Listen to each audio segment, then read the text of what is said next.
Matapos po ang halos 5 taon or 5 years ng mainit na labanan sa korte ay tuluyan na pong nakawala sa XRP sa pinakamalaking legal na balakid sa kanyang kasaysayan.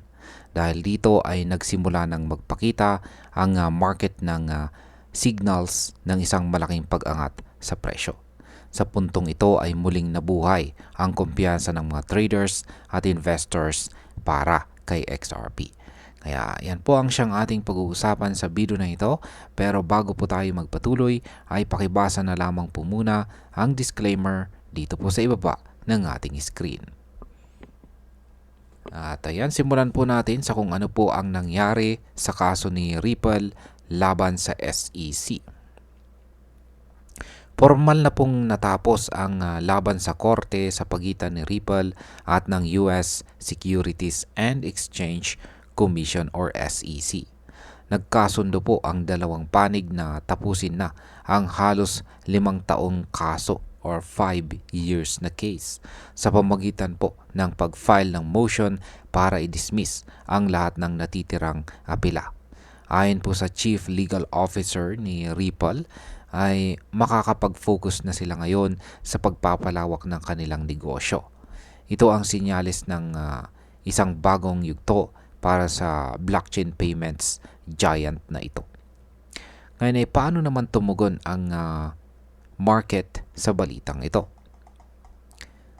Ayan, hindi nagtagal ay agad na tumalon po pataas ang presyo ng XRP ng higit 10% sa loob lamang ng isang araw. Nasa presyong $3.33 hanggang $3.35 sa XRP na siya ngayong nangunguna sa performance sa top 10 cryptocurrencies. Hindi lang ito bunga ng kaginhawaan matapos ang kaso, kundi dala rin ng pag-asang mas lalawak pa ang institutional adoption sa mga susunod na buwan. Ngayon ay may posibilidad bang umabot talaga itong si XRP sa presyong $10? Maraming market analysts ngayon ang hayagang nagsasabi na posibleng maabot na XRP ang double digit na presyo. Ayon sa kilalang trader na si Galaxy BTC ay may nakikitang pattern ng higher lows sa chart na XRP. Ito raw ay kapareho ng galaw niya noong taong 2014 hanggang 2017 na magreresulta sa malaking pag-angat. Sabi ni Galaxy BTC, kapag nabasag ni XRP ang $3.35 resistance at ito ay naging support, ay posibleng umakyat po ito hanggang $10. Kapansin-pansin din ang limang taong kaso ay halos tumugma sa tagal ng bullish pattern na ito. Ngayon ay ano naman po ang sinasabi ng iba pang mga analyst? Ayan. May ibang analyst tulad po ni Charting Guy na nakikita rin ang pagkakahawig sa rally ni XRP noong taong 2017. Ipinapakita ng kanyang projection, ayan ang kanyang projection, ang short-term target na nasa $8. Ayan. Samantala si Credible Crypto ay naniniwala naman na ang pagkabasag ng $3.80 na resistance ay magiging unang hakbang bago pa ito umakyat ng mas mataas na presyo. Ngayon ay ano naman po ang papel ng institutional interest sa pag-angat ni XRP? Ayon po sa datos mula sa CoinGlass ay tumaas po ng 197% ang trading volume ni XRP. Ayan, or trading volume ng XRP derivatives sa loob lamang ng 24 oras na umabot po sa $18.26 billion. Ang options trading ay mas malaki pa ang itinaas na umabot po sa mahigit 1,300%, habang ang open market ay lumago ng 20% to $8.82 billion. Ngayon na wala na ang legal na hadlang, ay mas maraming institution ang sumusuri kung paano po maisasama sa XRP sa kanilang treasury holdings at payment systems. Kahit pa itinanggi ng BlackRock ang agarang plano para sa isang XRP ETF, ay marami pa ring naniniwala na darating ang panahon na magkakaroon nito. At ayan, posible bang umabot si XRP sa $20? Kung hindi $10, ay posible kayang aabot pa siya sa $20? Yan, may mga projection na nagsasabing hindi lang $10 kundi maaring umabot si XRP sa $20.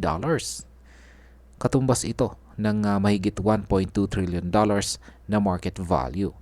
Para mangyari ito ay kakailanganin ng halos universal adoption para sa cross-border settlements na maaaring makipagsabayan o higitan pa ang SWIFT sa buong mundo. Isa pong kilalang eksperto mula sa Frankfurt Exchange na si Diana ang nagsabi na isang live broadcast na maaaring umabot po sa $18 to $20,000 si XRP.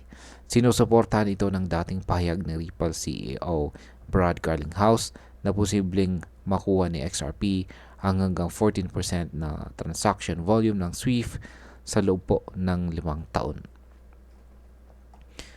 Yan, panghuling katanungan ay ano naman po ang pananaw para sa hinaharap ni XRP?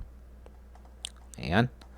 Sa pagtatapos po ng kaso laban sa SEC ay nawala ang isang pinakamalaking hadlang para kay XRP.